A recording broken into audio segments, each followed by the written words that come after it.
បងអូរឿងអ្វីស្រេចចិត្តមើលទៅ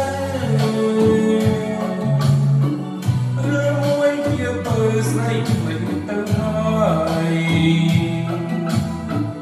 បងប្រាំទៅចង់ណាប្រលឹងអើយគឺអូនមានទូម្ដងហើយមិនប្រាប់បងឡើយតែបងមិនដឹងអ្នកបងធ្វើមិនបងឈឺចិត្តណាស់អ្នកណាបងតែចាំរងបងទៅហើយត្រូវអូនប្រយ័ត្នថ្ងៃមុខថ្ងៃក្រោយ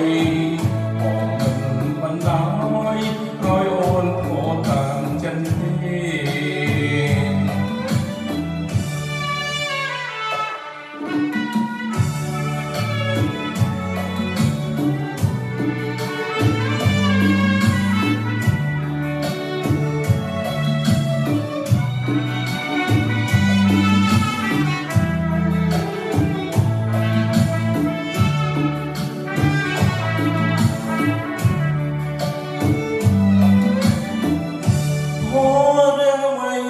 ចិត្តមើលទៅ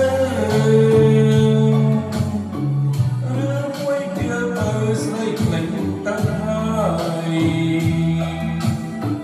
បងប្រាប់ទៅចង់ណាប្រលឹងអើយគឺអូនមានគូម្ដងហើយមិនប្រាប់បងឡើយតែបងរួចដឹងឡើងបងធ្វើមិនបងជឿចិត្តនឹងអ្នកណាតែបាំងលងបងអត់ទៅហើយ